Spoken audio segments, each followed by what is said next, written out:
Hello there. I'm Sean Hewitt in Nottingham, and I'm waving at you. There is my colleague Sid Smith, who's in Whitley Bay. Hello. In one of the middle floors of his 18-story music complex, which is separate from his house, by the way. We are here to talk about the magnificent odyssey we're making through the career of Mr. Bob Dylan. That's him there, and the title isn't on the album cover, but it's New Morning.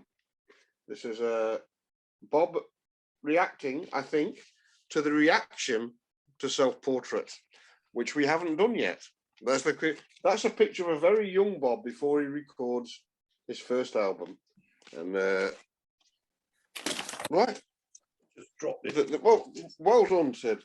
And this album was, I think it was recorded in New York, this album, which is a bit of a change. But after the recent years in Nashville, this is the last Bob Dylan album to be produced by Bob Johnston, which we'll have mixed views on, I'm sure, among our listenership. To me, that's a pretty good move. I think things start to pick up a bit after this. We're in a weird period. Dylan has released an album called Self-Portrait, which is a double album, which we'll come to in a future episode. But it's fair to say the reaction to Self-Portrait was pretty negative, both from critical voices and from some of the fans. And there were a lot of cover versions on that album. And then originally, when he was recording the follow-up, Bob Dylan began recording more cover versions. But as the reviews piled in, he changed course and said, no, this is all going to be my stuff. I'm going to do an album I've written on this one. And this is an unusual album in that a few years back, Dylan wrote this book, Chronicles Volume 1. We're still waiting for Volume 2. This was, when was this published? 2004. So we're still waiting for the second volume of his Chronicles. He's written and recorded many albums that are regarded as classics, but there's only two of them really covered in this book. And one of them is an album with Daniel Lenoir, Oh Mercy, from 1989, and the other one is New Morning. And he tells great tales about the origins of this record. Whether it's true or not, who knows? But I think it's more true than the bits set in the 60s in New York, which are almost entirely fiction. Basically, and this is true, Dylan was approached by the then enormously successful playwright Archibald MacLeish, and he was writing a stage production called Scratch, and he wanted Dylan to write songs for that. So Dylan was invited, and him and Sarah drove down many miles to Archibald MacLeish's home. And Dylan recounts at least two meetings with MacLeish in the book. And he makes it clear that Archibald MacLeish's work in this play seemed very sinister and dark and socially conscious, an area he was trying to get away from in his writing. Archibald MacLeish gave him several titles of songs he wanted writing, and Dylan went away and wrote them. What happened then is a matter for split opinions, but let's say that Bob Dylan's songs never appeared in the Archibald MacLeish play, and I think it went ahead without his songs and closed very soon after opening. Several of those songs are on New Morning. New Morning itself is allegedly one of the songs written for that thing, and things like Winterlude and Father of Night were also written for that play.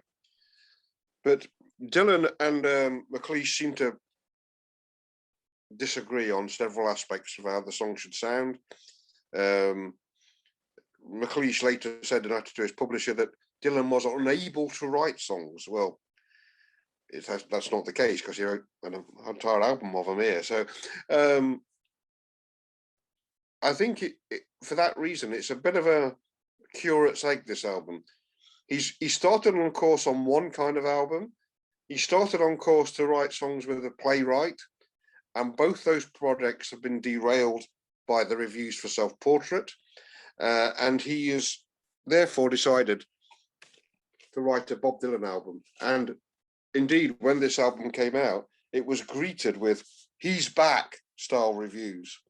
Now, whether that's the case, whether this is, to use a David Bowie analogy, whether this is his best album since Scary Monsters is a different matter. I think there's some excellent stuff on this. I think If Not For You is an excellent song. We know several famous other versions of that song. I think Day of the Locusts is a good song. That's a true story. That's a song about him getting some doctorate from a college, wanting to turn it down, as he always wants to turn these awards down, and being persuaded to take it by his wife and his friend David Crosby, and then driving to the thing and being absolutely appalled by the, studious fawning he received. The song mentions the man next to me, his head was exploding. That's David Crosby, who was with him at the presentation and was stoned off his face. And Dylan says his head was exploding. I was hoping none of it would go on me. He then drove back home after that, and he was very unimpressed. Time Passes Slowly is a lovely song. Went to See the Gypsy is allegedly about meeting Elvis Presley, who was an enormous figure in his early incarnation to Bob. Bob worships the early Elvis. And the only question is did he ever meet Elvis? And there's a very powerful school of thought that said he never did. And this song is not about meeting Elvis, it's about his dream of meeting Elvis. Clinton Halin, one of the big Dylanologists, is quite adamant he did meet him. So I don't know what the case is. Maybe only Bob does. And I think all those songs are interesting. I'm not so keen on If Dogs Run Free with the jazz style arrangement and is weird. That's all one take, obviously one take. And I'm not very keen on Three Angels either, but The Man in Me, that's a great song. Sign on the Window is a great song. Father of Night's an interesting song in that it's the first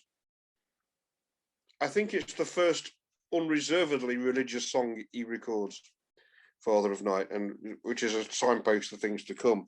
But on the whole, I think it's an enjoyable, not classic, enjoyable minor album. What did you think of it? Well, I didn't know this album. No, I'd not knowingly heard it before. So my first playing of it was kind of, this is all fresh to me. Obviously, If Not For You, I first became aware of that track, obviously, through the Olivia Newton-John single back whenever that was. And I think I heard the Olivia Newton-John version before I heard the George Harrison version, I think. Yes, I might be wrong about that, but I think that's how it plays out in my head. So hearing the Dylan original of it, and often when I listen to Dylan originals, I'm always sort of a bit underwhelmed by them compared to the cover versions. Yeah, but I really like this version. I thought it's got so much light and air within it as a performance.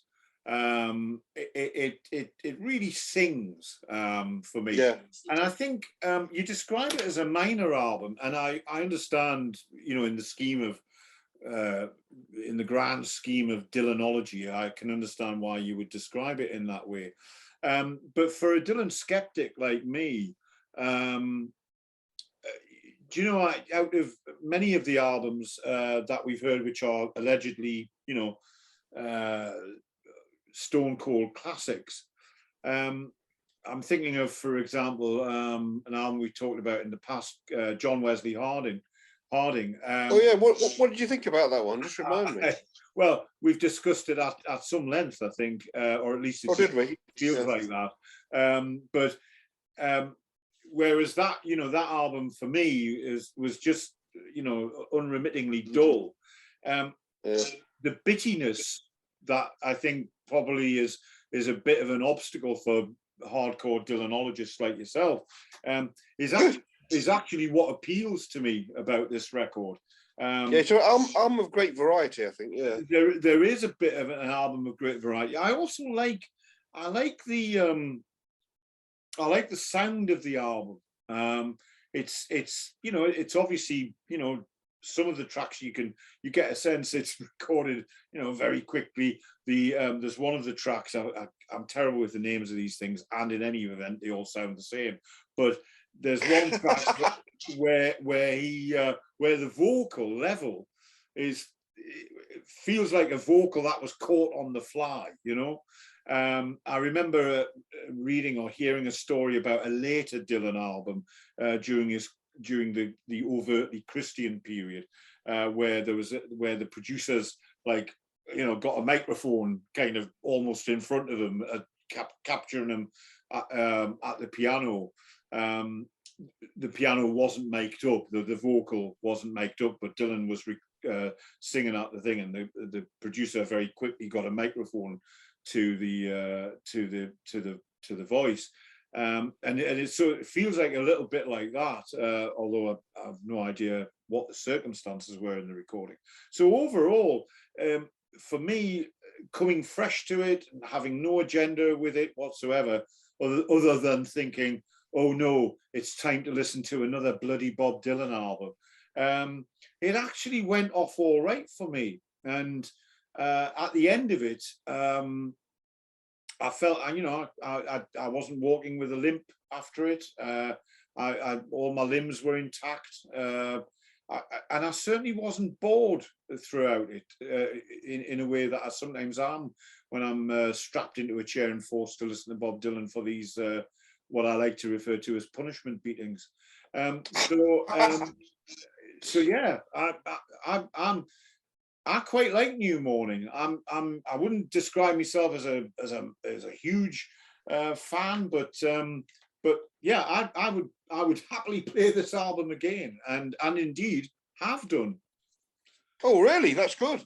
Yeah, it's got a great atmosphere to it. I really like the atmosphere on it, and I can't always say that about Bob Dylan albums. Okay. I've no idea what any of the songs are about, and I don't care. I don't really care what any of the lyrics are about, other than, you know, they kind of just burble away in the background, and, you know, as long as he's not harming children or animals, I don't really care. And I think you know, there's some atmosphere in much of the music. I think if I had to choose a side, I think side one is better than side two, although I agree. Although side one does come with the awful jazz track. And Winterlude, which would be all right if it didn't have the woman who keeps repeatedly getting her hand trapped in a drawer. And yeah, she's really prominent in that, isn't she, as well? Yeah, I mean, and for me, that's a bit of a problem. I discovered to my when I was reading the you know, I was looking at the back cover, and the fact it's got all, you know, a whole bunch of musicians on it, you know. So I was casting down some of the names, and one or two of the names, you know, I don't know, and one or two of the names I do recognise. But the name that leapt out at me was Harvey Brooks. I thought, Harvey Brooks, isn't that the guy who plays on Bitches Brew? And it is. So it's really, yeah, it's the same Harvey Brooks, the bass player. So there's a. I mean, I don't know what the time scale is between this album and Bitches Brew, but by Miles Davis. But there we are. There's a Milesian connection to it. So overall, I should think Miles probably got him on Bitches Brew because he plays on New Morning. Yeah, that'll be it. I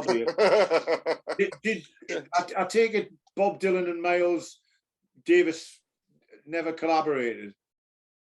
No, but Dylan greatly admired Miles Davis, but I don't think he didn't work with him. No, I mean, to be fair, Joni Mitchell was far closer to Miles Davis, and they never actually collaborated, did they? I mean, on record. I mean, I know Miles tried to shag her,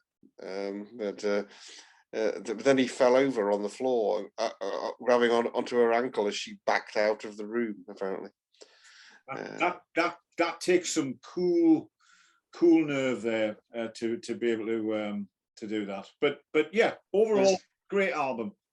What's your favorite track?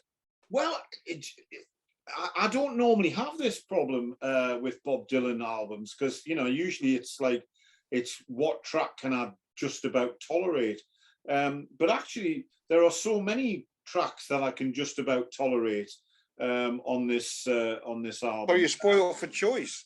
Well, relatively speaking, I am, and don't worry. I mean, nobody was more surprised than me. I think I like. Is it something about the Locusts? The one that you mentioned, Day of the Locusts. The Day of the Locusts, yeah. And I actually also like. Time, is it Time Passes Slowly? Sign on. That's a nice song. Sign on the Window I quite like as well. My favorite is Sign on the Window. Oh, right. I think that's a really brilliantly written song. Yeah. I mean, I had a sort of sense that with sometimes with Dylan albums, they just sort of feel like a bit kind of cranked out and arbitrarily cut off. Yeah. But with some of this stuff, it sort of felt like there was some decent songwriting at work. So if I went for one of them to just pick one, I'll go for Day of the Locusts. But I could pick several others. I should actually pick If Not For You, because I find it an utterly charming version, and charming and Bob Dylan aren't words that normally appear in the same sentence in my thinking. So yeah, that's a song for Sarah. That's a song for lovely song for his wife. Right then, well, my favourite is Sun on the Window. I think there's quite a lot of depth in Sun on the Window, and it's a lovely tune. Yeah. And one of many tunes of which he plays the piano on this. He plays a lot of piano on this record. Yeah. And that's one of the tracks he plays piano on, as is Day of the Locusts. So yeah, I think it's an enjoyable listen. I called it a minor album. I think it's very enjoyable. But I think it's a bit of a curate's egg, in his career, and not as much as the one we're going to discuss next time, which is, of course, the album before this in their usual time scheme, and that's Self-Portrait. And we'll have a lot to say about that, I'm sure.